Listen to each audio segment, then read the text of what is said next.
to shut down. That's a way of adapting to trauma, or what we think is adapting to trauma. Actually, it's a way of not adapting or adjusting to trauma. Makes it worse. Left brain functions. Right side of the body control, number skills, math, scientific skills, written language, spoken language, objectivity, analytical, logic, reasoning, all on the left side. Right side, left side of the body, 3D, music, art, awareness, intuition, creativity, imagination, subjectivity, synthesizing, emotion, facial recognition. Facial recognition is an important one. That's right. I'll give you an example. You're called out on a call. You go on scene, say there's been a murder. The police are dealing with the specifics of the crime. You're asked to go over and talk to the victims. The victim doesn't want to talk. In fact, the victim doesn't say anything at all. They have a blank expression on their face. How do you deal with this victim of crime? No emotion is shown. They're not speaking. In fact, they've gotten standoffish and off to themselves. How would you address this particular type of situation? Their facial expression is letting you know something is wrong, but you don't exactly know what. Do you try to overcompensate by saying, what can I do to help you? Do you approach them only to have them back away, further away from you? Do you try talking at them even though they're not saying anything at all? Anybody have an idea? Maybe you could just basically give your condolences, maybe you could give them a card or something, to see if you can talk. Did everybody hear that? Give your condolences and possibly see if you can leave them a card. Exactly. A lot of times in a situation like this, you don't want to press. You don't want to force yourself. Give them a card. Give them your condolences. Maybe offer a small prayer. Remembering to keep your voice calm. Console. And allow them to contact you at a later time. Does everybody understand why? Because one, they're demonstrating shock. Two, you don't know what's going through their mind at that particular time because their facial expression is giving you no indication. Three, most importantly, you're in a situation where you may not know what thoughts are going through their mind, and your mere presence could escalate into something you don't want. Does everybody understand this? Okay, next page. Oh, you're already there. The right brain cerebral hemisphere processes nonverbal language signals, enable self-soothing to take place. It interprets facial expressions and is in charge of autobiographical memory, autobiographical chemical memory. It enables us to understand the story of our own life in relation to others, ourselves, and is only accessible when the left brain is involved in the process. Do you understand what this means? This means that even though each hemisphere of the brain has its own operations, there still must be some coordination between both the left and right hemispheres of the brain. By having this coordination and cooperation between both sides of the brain, it enables you to better interpret what you see, better understand what you see and think about what you see, and above all, not to make a rash judgment about what you see. Because just like the person who's going through trauma, you too can still be traumatized by what you see with the person who's going through trauma. So you have to be the calming factor. You have to be able to look at a situation and make that kind of determination. If you go in hyped, upset, you are going to further traumatize the victim.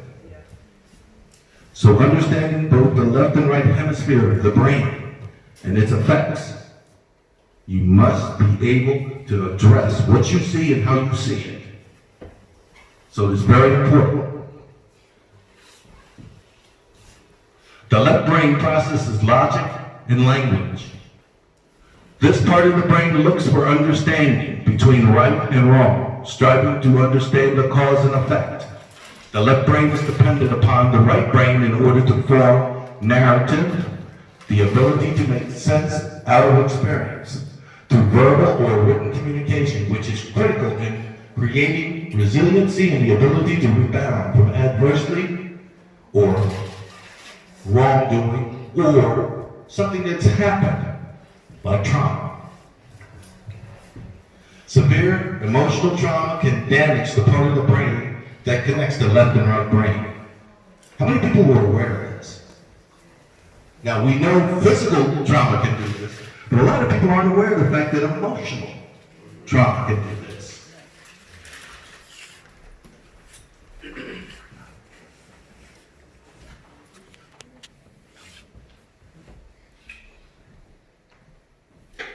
The ability of the left brain to talk with the right brain determines whether a person will be able to make sense of the trauma and recover. For the longest time, a lot of doctors and scientists never believed that you could recover from trauma and that trauma stuck with you for the rest of your life. Well, there is one fact that we all should be made aware of. Untreated trauma will stay with you the rest of your life.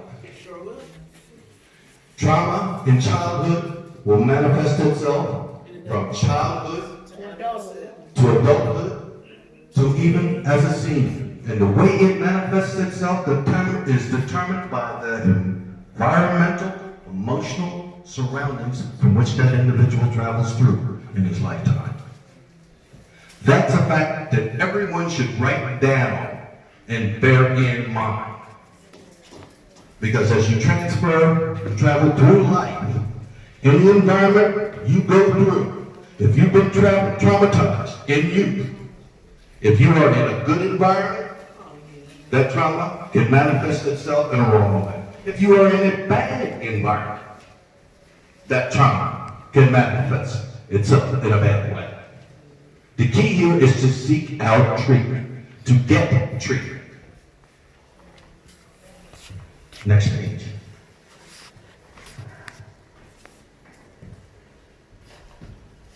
What happens when biological trauma is experienced? When an individual is experiencing the standard levels of brain cell or neuron activity, the brain fluctuates between peaks and valleys, which assists them with active engagement with internal physiological or external social natural environments and performance in work, school, and recreation. This level of activity is also called arousal and takes in what is called optimal arousal zone.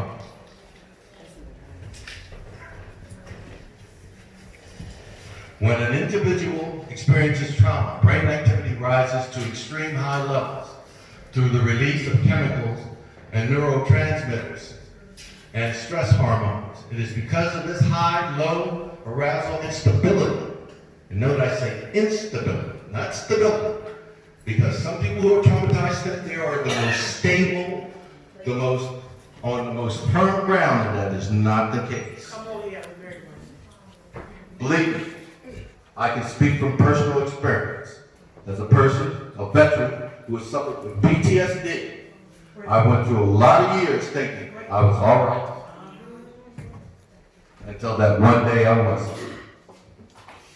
When I had an extreme nightmare, woke up and realized I had thrown my father across the room. So trust me. This does happen. I just want to say, when you was mentioning the trauma. We gonna have a question and answer, because I'm saying, let's just to break his flow, Okay. but you gonna have I time. was about to say we'll have a question and answer. But if he asks you a specific question about that, he can answer, but I don't want to break his flow. And I know you like to talk. Excuse me, is it concerning what we're discussing? It's the trauma, but I was going to say, can you mention some of the childhood trauma? Because a lot of people might not be aware, just to go along with that. Let the people speak for themselves, sir. You speak. Sit down. I got you.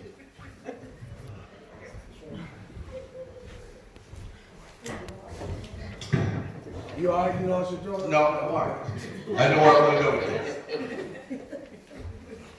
Arousal instability that traumatized individuals sometimes perceive threats where none are. They respond accordingly. Individuals who experience fluctuations between hyperarousal, numbing, often exhibit perplexity with their behaviors, i.e. high levels of anger or sorrow. When the brain of a trauma survivor is unable to regulate high-low levels of activity, he or she is often confused. The human brain stores unconscious traumatic memory that is awakened when a smell, a sound, a taste, a sight, a feeling, sometimes a memory, even a nightmare, can trigger trauma responses. Because this memory is typically unconscious, trauma survivors often respond to such sensory reminders in ways that are often confusing to them and to others. It also fuels behaviors. They often blame themselves or others for this change in mood or activity.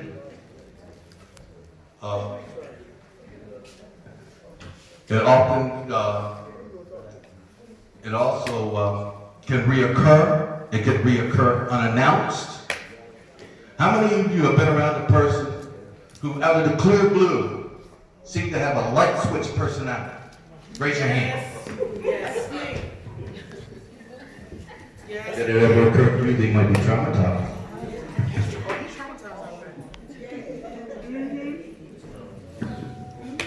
Or an individual who could be just walking down the street and all of a sudden you walk by them and you say, why is he talking to himself? Or why is he?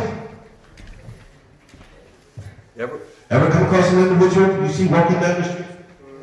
Head up in the air, just walking.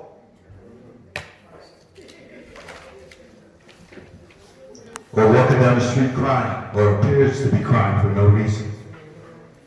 These are all indicators. Indicators of what you see on the screen.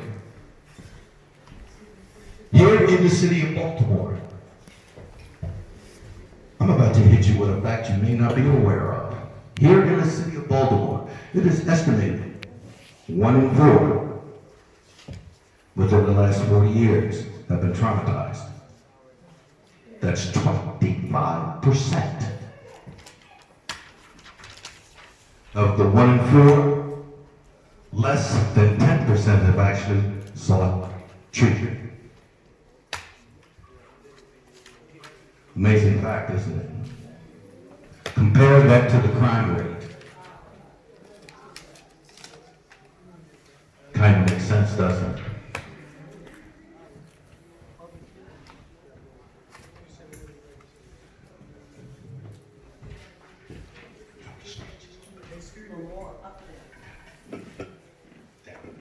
Excuse me, sir.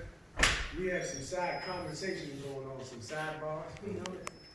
So I'm sending them in. Okay, thank you.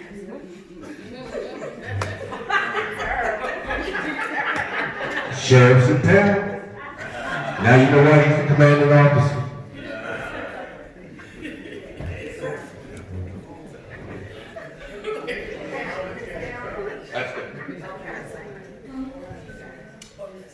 The human brain stores unconscious traumatic memory that is awakened with smell, noise, sight, or feeling reminds the survivor of the traumatic event. Because this memory is typically unconscious, trauma survivors often respond to such sensory reminders in ways that are confusing to them, which fuels the behaviors. They often blame themselves or others for this change in mood. When the relationships or the real culprits, the traumatic memory that is triggered by unknown sensory experience, some behaviors exhibited are, they might become aggressive for no apparent reason, hyperactivity, depression, unable to pay attention to others. I got another one for you that's not on that list, but that is showing up recently in schools, but particularly elementary schools. Hypersexual activity.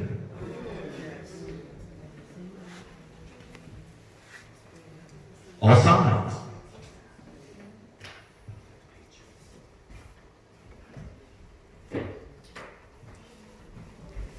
Someone, please keep me abreast of the time. I do not want to go. Guidelines for helping trauma victims. The purpose of this training is to help the Baltimore Trauma Response Team and new trainees and its members to better understand and meet the needs of victims of crime, particularly during the first response period. It is said that the most crucial part of responding to trauma occurs within the first. Now, we'll leave this question open for everyone. Would you say the first 20 minutes, 15 minutes, 10 minutes, 1 hour? How many say 10 minutes? 15 minutes. 1 hour. What's the question again? What is the crucial time period for responding and dealing with trauma, victims of trauma? 10 minutes, 15 minutes, 1 hour. How many say an hour? How many say 15 minutes?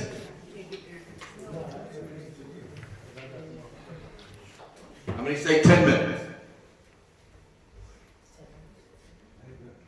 10 minutes is the correct answer. In that 10-minute period of time, you must be able to establish contact. You must be able to establish the contact in a calm, even-toned, relaxing manner. How you respond to victims is critical, determining how the victims cope, first with the immediate crisis and later with the recovery from the crime. This training offers basic guidelines to observe when approaching and interacting with 5 general categories of crime victims: elderly victims, sexual assault victims, child victims, domestic violence victims, survivors of homicide victims. This training is a reminder that every victim deserves to be treated with courtesy, respect, and fairness. We are not to judge. We are not to determine who is right, who is wrong. We are not police officers. Our job is to provide them with the services they need to heal. That's it. We are not clinicians. We are not doctors. We are not lawyers. I will say it again. Our job is to provide them with the services they need to heal.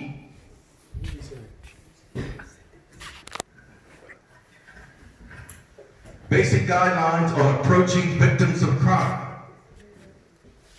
The way people cope as victims of crime depends largely upon their experiences. Try to remember that. Not your experiences, but their experiences. When you go into a situation, the last thing you should say to a victim of violence is, "I know how you feel." Because you don't. Even if you've had a similar experience, telling a victim you know how they feel is the fastest way to turn them off. good way? What can I do to help? What is there you need that I can provide? Second thing, never make a promise you can't keep. We may be capable of doing a lot for a lot of people, but don't promise them something you know you can't provide them with.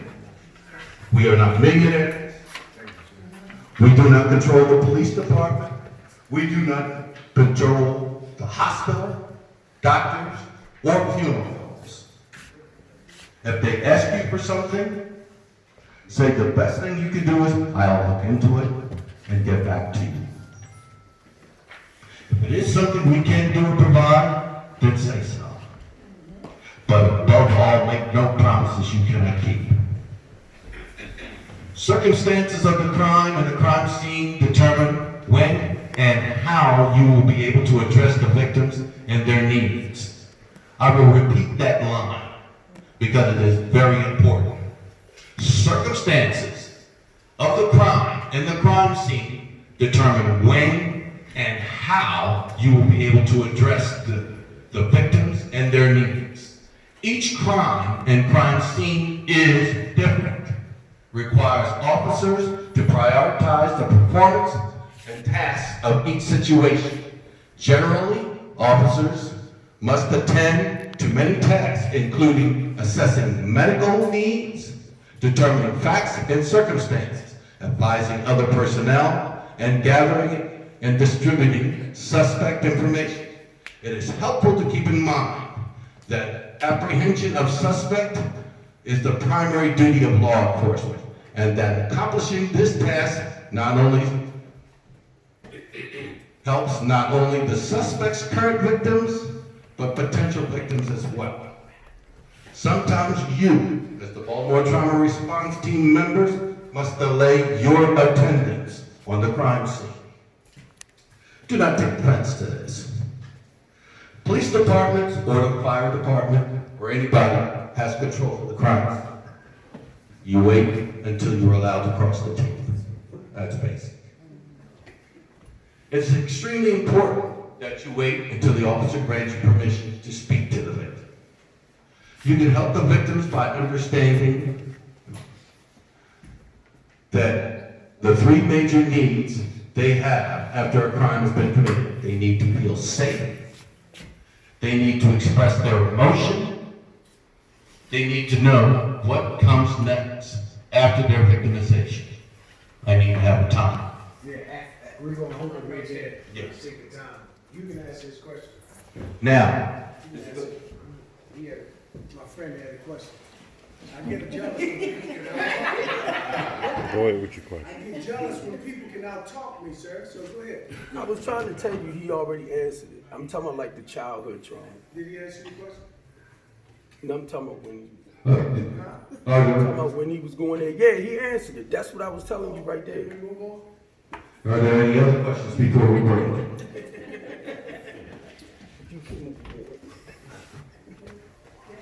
Yes, for the drama part, it lasts sometime more than 10, 15 minutes. Of course, but you gotta remember, what I was speaking on was your initial response on from the time you respond. The first 10 minutes are the most important 10 minutes. Because if within that 10 minutes, if you're not allowed to cross that tape, you may wait an hour. Or you may only, or you may not get to cross the tape. With that. You may not get to cross the tape at all. The only thing you may get to do is this.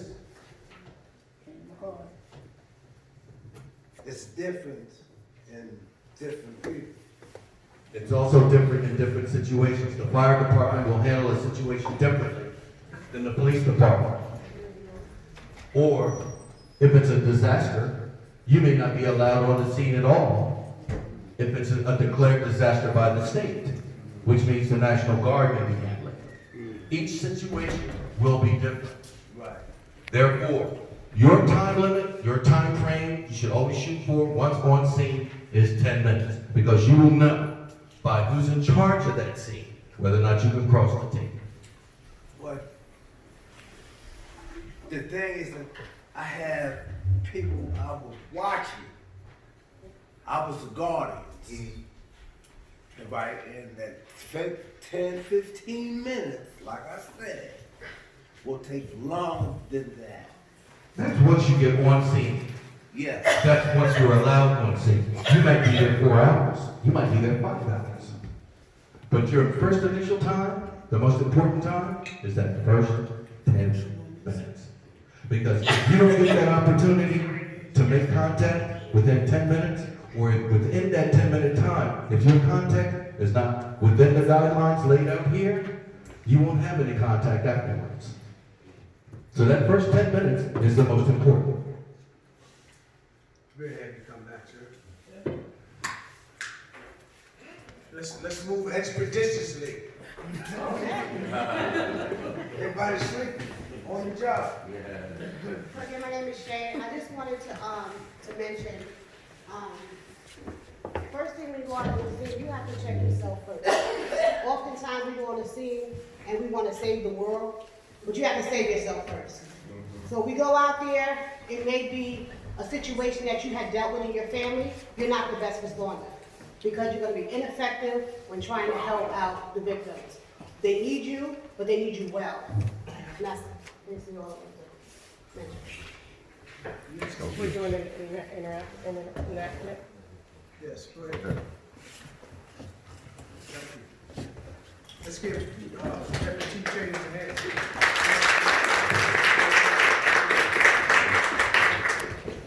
We need 2 cheers, we need 2 cheers.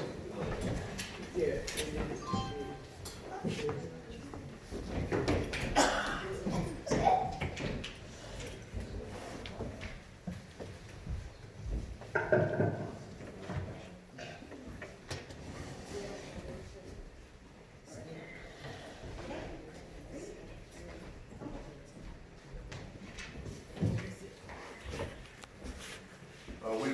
We're about to show you an enactment of a possible trauma situation. That can make a little time.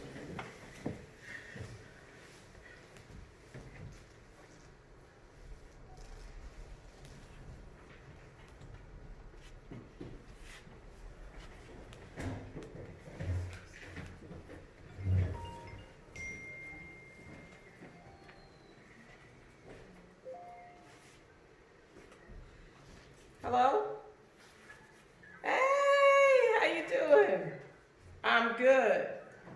Yeah, I'm just sitting here in the house. I'm not doing anything. Yeah, I guess. What? Well, girl, this weekend is going to be fabulous because, you know, we haven't had a family reunion in God knows how long. Oh, get out. Are they coming too? What? Okay, all right. Send me the picture. Send it to me and I'll look at it. Let me look at it. I gotta see what did she gain any weight? What? She had the baby.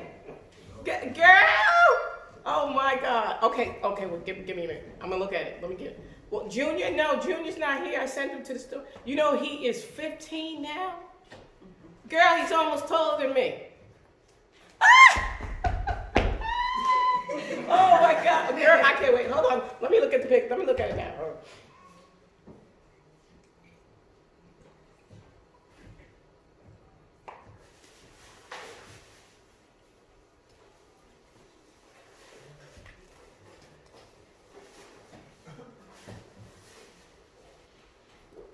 Oh, okay.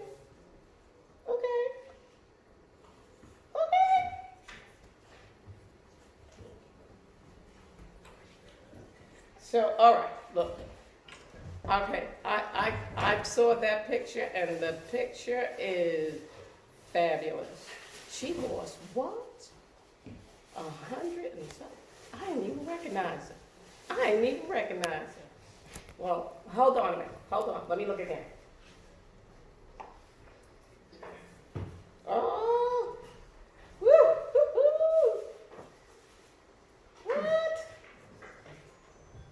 What? Oh my goodness. Oh my goodness. Girl. Good afternoon. This is I know. Chief. I don't know. Look, Mike Jordan. I think I'm gonna wear, I'm gonna wear my black pants. Everywhere I go, I wear black. Oh, yes, this is the Baltimore Trauma Response Team. Yeah. What can I do for you? I wear everywhere I go. Uh-huh. Okay. Fine. I got you. I Where? got you. How long ago? I got you. Okay. Oh my God. What street? Okay. No, the blue Photo one, street? the one that she's wearing the blue jeans, And be the red there dress. in Oh, that's nice. 20 minutes. Oh yeah, I see that one too. Yes, sir. Yeah, I see that one. She gossiping or you taking the call? Oh, no, she's on. We just It's want two to- different things. Oh, she So, gossiping. that's what I'm saying right there. Oh. I'm responding to a call that I'm getting to go to a scene. Yes, sir. Good. Oh my goodness. Let me see. You just got all of it. See, no, let me say what? Yes. Okay. Yes, sir. I can be there in about 20 minutes. Yes, sir. All right. All right. Thank Well, you. girl, wait a minute. I'm getting a call. Hold on. Yes. Hello?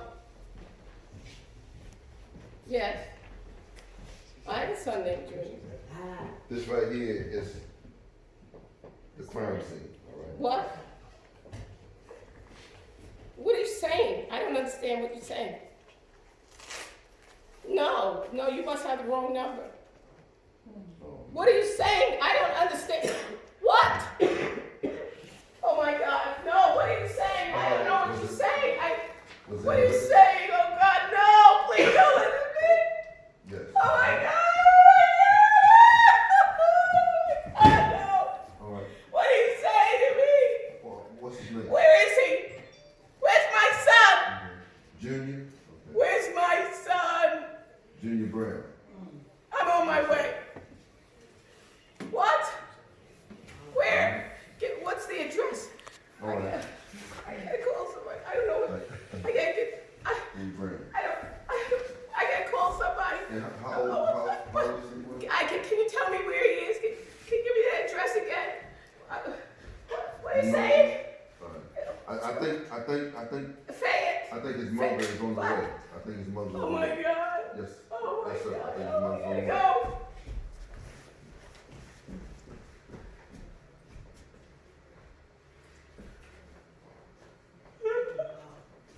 Miss Brown. No! Miss Brown. Miss Brown.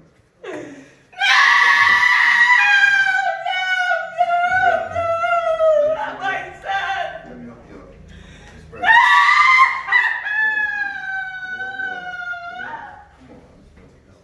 Not my son! Miss Brown. What happened? What did they do? Oh my God, my son! Junior!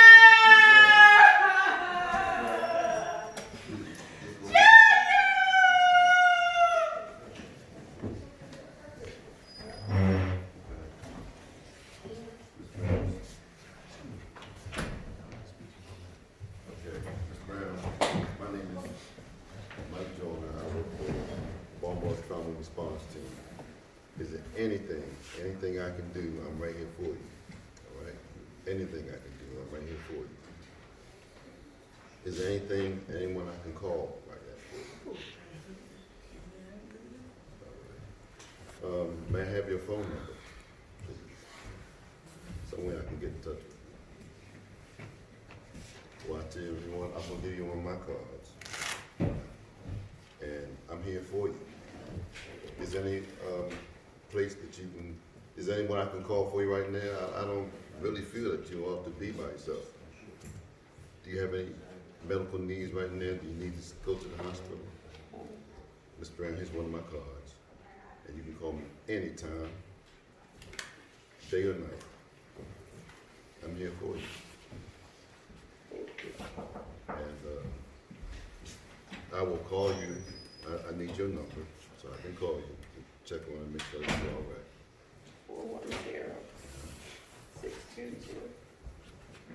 410-622-0965. Okay. Is there anyone I can call for you right now? No. Do you need anything? You need to go to the hospital or anything? I can provide that transportation for you. He killed my son. He killed my son. Ms. Brown, police are looking into the situation. I'm quite sure they will come up with some answers. And I'm here for you. I'm here for you. Thank you. Anything I can do, all right? Thank you, sir. And I will definitely check with you. And is there any place that you need to go right now? No, Are thank you sure you don't want to go to the hospital? I'm fine. Thank Do you have any other family members that I can call? you. No, thank you. All right. Absolutely.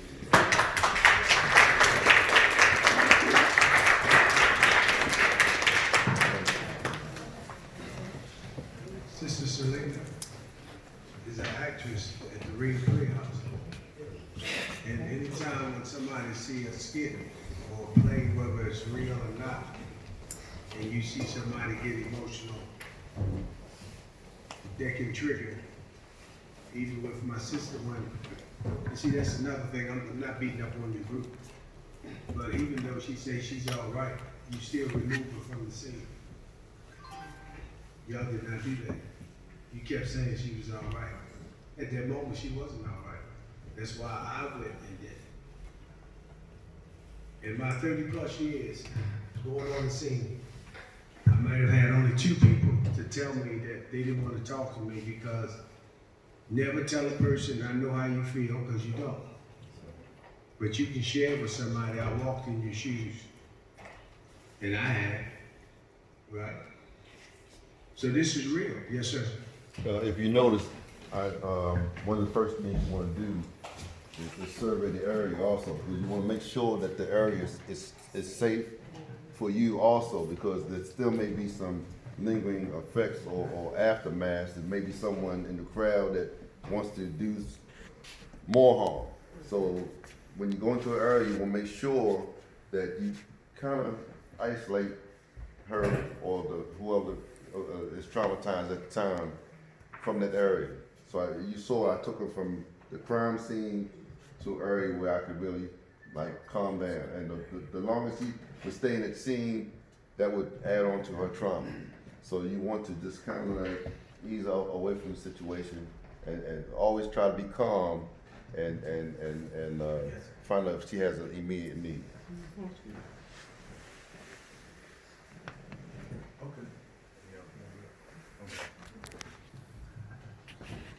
So,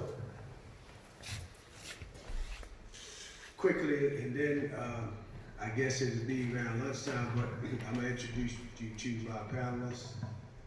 And if anyone have any questions for me, started in the back. What did you choose? Stand up and state your name and tell me what you choose. In the back, the first back table. The first back table. The first back table. The first back table to your left. Thank you. I'm sorry, I didn't make myself clear. The first, yes, ma'am. Somebody take the mic back here.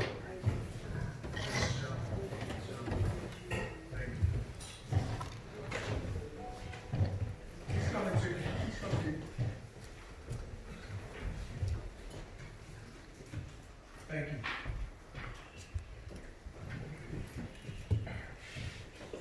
My name is Kalima. I chose a smartwatch bracelet. Why? And to give it to someone who has a smartwatch. So I really want to. But they ain't for you to give to nobody. Huh? They ain't for they're not for you. Oh, that's my fun. Okay. Well, if somebody needs it, you can that was used for example. Next thing. Hello, my name is Shelley, and I chose the rope. Can you stand up, please? I chose the rope Thank you. This is why. to show strength. Let's give her a hand.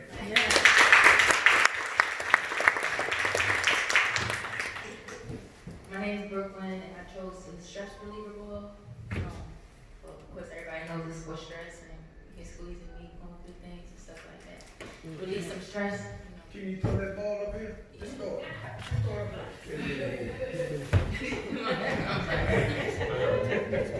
That wasn't bad. That wasn't bad. Let's finish. Yeah, get just go across 94. My name is Stacy, and I chose the uniform. It made me think of innocence that might be lost.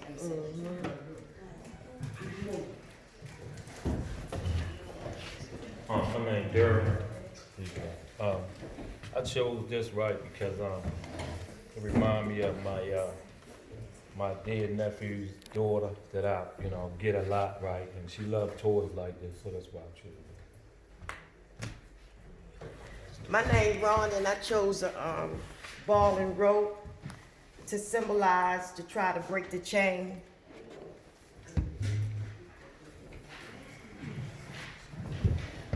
My name is Jackie, and I chose the stress reliever ball for the same reason. Can you give it to Brother Wallace, the famous swimmer man in town? Taking their balls.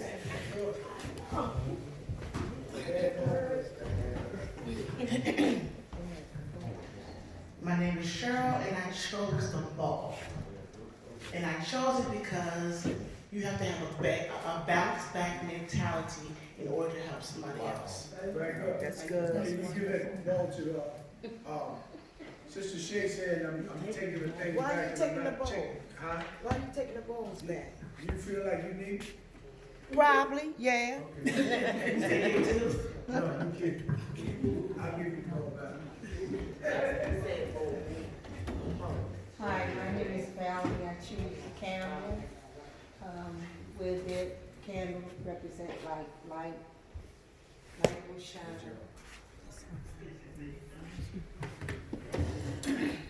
My name is Lika Tate, and I chose the angel because God loves me enough to send me guidance and protection. I ain't pick nothing.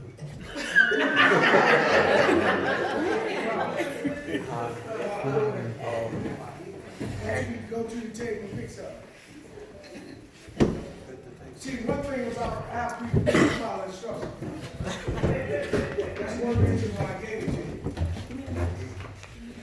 You can get mad all you want. I already told them. Pass the mic, please. No. Excuse me. Get the mic. Come on, let's keep it going. Y'all finished with the mic on the table? Thank you. Hi, my name is Deanne, and I chose the cross. Pretty great, y'all. The cross symbolizes. Excuse me. You see what he did?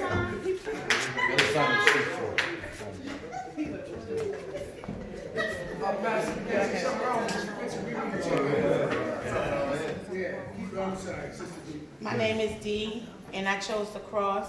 I chose the cross because it symbolizes strength and intelligence and wisdom and courage.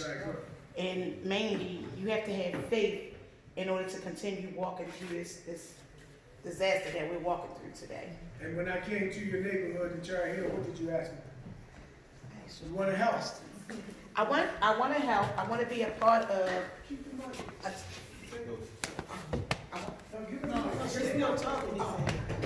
I want to help because I feel like our children are our first priority, and we need them, and they need us. So you understand?